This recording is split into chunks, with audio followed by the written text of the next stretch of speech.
Do you feel like you need God's encouragement and wisdom throughout the week to take hold of His promise to fly like an eagle? You come to the right place. Welcome to Eagles on the Hill. Let's join our host, Pastor Jeff Scheich. All right, people, I am your host, Pastor Jeff Scheich. So thanks for joining us on this edition of Eagles on the Hill. We want to encourage you to search for Eagles on the Hill on YouTube, and then you can hit the subscribe button in the lower right-hand corner. That way you'll be up to date on everything that goes on here. And also you can follow us wherever you listen to podcasts. Follow us as we together follow Jesus and draw strength from Him to fly like an eagle. Today, I'm excited to have a good friend of mine on the podcast. He has been a blessing to Eagles on the Hill for sure as we got going, and also been a partner in ministry for 20 plus years in my life. And so very grateful for so much of what he does. Phil Grimpo. Phil, welcome to the podcast today. Thank you. Good to be here. Yeah. And so this actually is your idea. And so that's why when you give me an idea, then you got to be on the podcast. That's how it works. So the idea was to talk about boycotts, and specifically because the idea is about a month old or so. But when the boycott of Bud Light was going on, some things hit the news that were kind of troubling to you. And so you brought up a question. Give us your question here. Yeah. I was just wondering, like, when what I started seeing was it was okay. People are boycotting Bud Light or whatever. But then all of a sudden I'm seeing distributors saying I'm losing my business because they're boycotting this, or retailers, all of a sudden they have all of this inventory on hand that they can't sell. So the question was, have you made your statement, and is the collateral damage worth what you were trying to do? So, kind of with the boycott, what's the end game, Right. And if it was to hurt Bud Light sales, how do you hurt it enough to make your statement without actually ruining the businesses of a bunch of innocent people? Right. So Go ahead. Yeah. Well, no. And I when I heard that, when you asked me that, my thought was, you're right. A lot of people who really they're just doing their job. They're out driving a truck, they're doing whatever they're doing. And they are getting hurt by that. And so it really made me kind of think about this, like, should we as Christians, because that's where this is targeted to this Eagles on the Hill podcast, is the Christians, should we as Christians be involved in boycotts or not? And I would say my general stance has been that they're not all that effective, that it's not really worth doing. I'm not a person who's going to go out certainly with a picket somewhere or start encouraging people boycott. I didn't encourage anybody to boycott Bud Light. On the other hand, I didn't buy Bud Light, so I kind of am a silent participant, if you will, in that. But yeah, I think you raise a valid point. On the other hand, how do you influence companies like the situation with Bud Light, or the most recent examples would be Target, probably, Disney, or some, on the other hand, on the other side of the culture, the Chick-fil-A boycotts. How do you try to influence companies except to say, I'm going to make a statement with my dollars. I'm going to make a statement with where I spend my money. Yeah, because I don't know what other tools we really have as the general populace. The Bud Light piece, I kind of felt like, well, okay, they've fired the marketing team or whatever, they've figured it out. But then Bud Light has also kind of doubled down on that in some ways. So I think people are kind of set to annihilate their brand right now.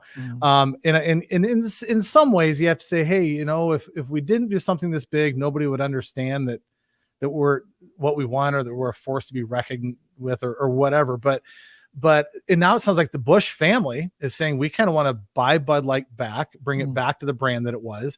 I would hope that some other manufacturers are taking a look and saying, we're not going to do that. We saw that, and that was kind of a litmus test. We're not going to do that.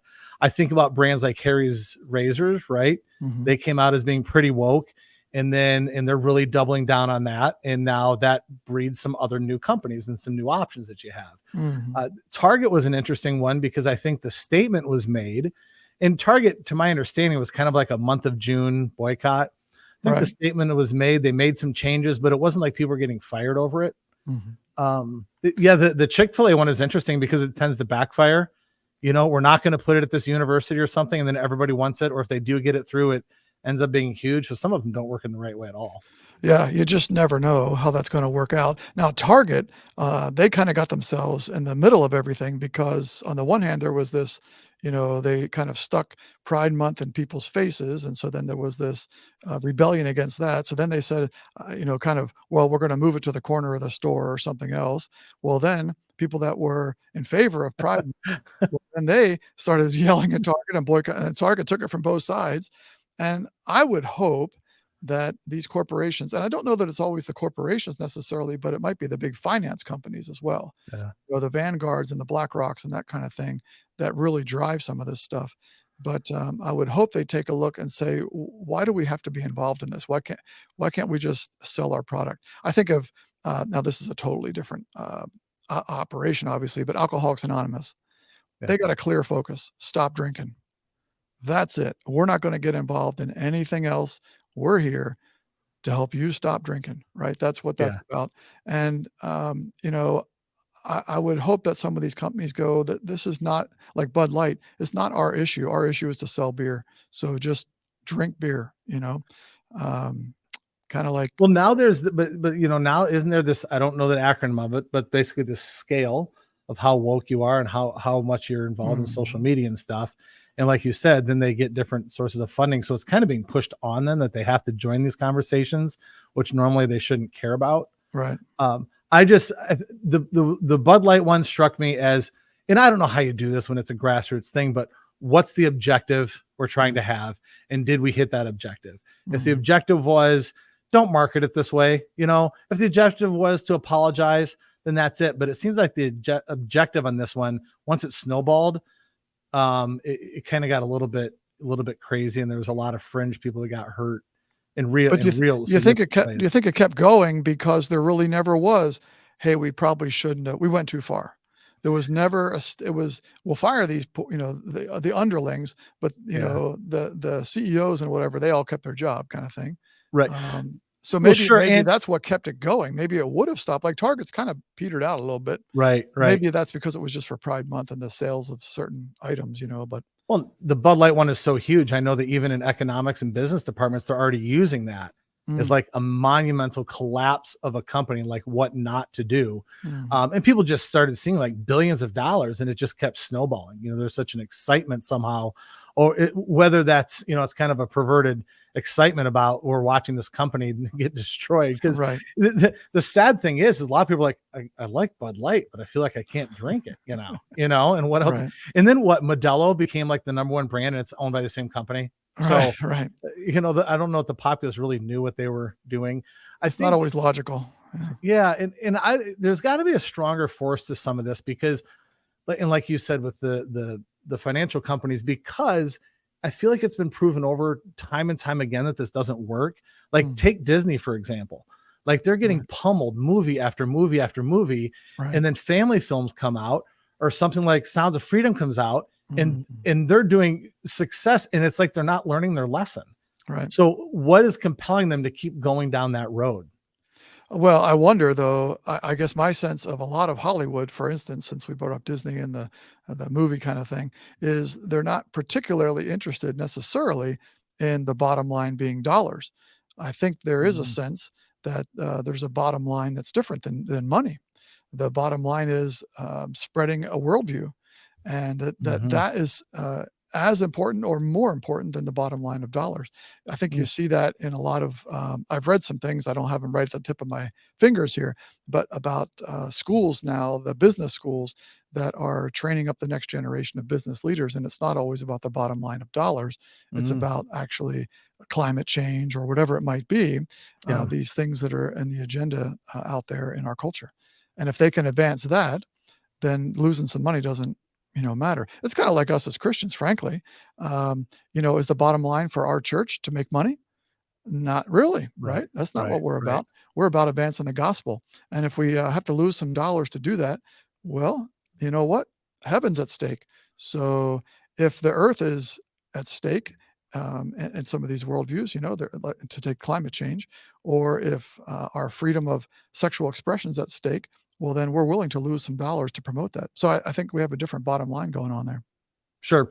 And as a Christian business owner, you'd say there's things you give up, don't do the money to do this or that event or something. And it used to be the evil dollar. I find myself now all of a sudden saying, if you guys were just going after the money, this wouldn't be a problem. Like I'm almost saying, like, just go back to making money, which is what you should be doing in business rather than advocating. But it's flipping the tables in a little bit that I don't know that we've seen businesses advocate for evil or anti-biblical things in the past as much as we are now. That's kind of a new shift that at least that I'm experiencing. Yeah, it certainly seems like that, right? Yeah. And you wonder with these boycotts, and I guess you have to do some studies on this, but do companies actually change? Does it make a difference? I've heard that, and I don't know how this is going to go, but that the Bush family is interested in potentially getting back into that business to kind of right size and right orient that company. So in that case, it would be very successful if that were to happen. Yeah. And I think when I saw that too, I thought that's probably a great outcome. I think they could buy that back, do one ad campaign during the upcoming Super Bowl and get a whole lot of their brand back. It's not like people started hating the beer. Right. They'll still drink the stuff. Right. And I don't know if there are any great alternatives. I felt like, at least for me, it's like you're just not going to drink rather than, I don't know how many people search for other beers. I just don't know. I don't drink very much anyway. Yeah, I'm not sure that beer sales have gone down. I think, like you said, Modelo, that's just switched off to different. A lot of people don't want to be seen in their backyard barbecue with a Bud Light can. Doesn't matter what, even if it's the same company, it doesn't matter. Just not a Bud Light, Right now they can't give the stuff away. Right. They're giving it to you and they get a rebate for almost more than what you paid for it. And it still isn't moving. Right. So I saw it as a very, very successful campaign. I think there can actually be a shift, like a good outcome. It was just kind of the sadness of seeing that truck driver saying, right, I'm going bankrupt here. Right. And that is a tough thing. Yeah. Yeah. And I think that has to be factored in too. I will say, again, like if you're the truck driver, you're going, hey, dude, what about me? But it does feel good that you don't often have a win in the culture where the culture seems to be talking about things in a way that's not trashing the church, trashing Christians, but talking about it as, hey, wow, look at this. We got to sit up and take notice. There's something going on here.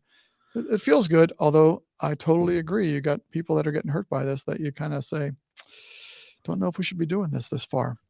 It's tough. And I don't really have a bone in this game, I guess, but the Amazons, the Nikes, the Apples, the companies you see using slave labor or whatnot, and some of them you want to boycott them, but how can you? They're so huge. They're so huge. And I know I've seen like that Public Square app, which isn't Amazon, but it is.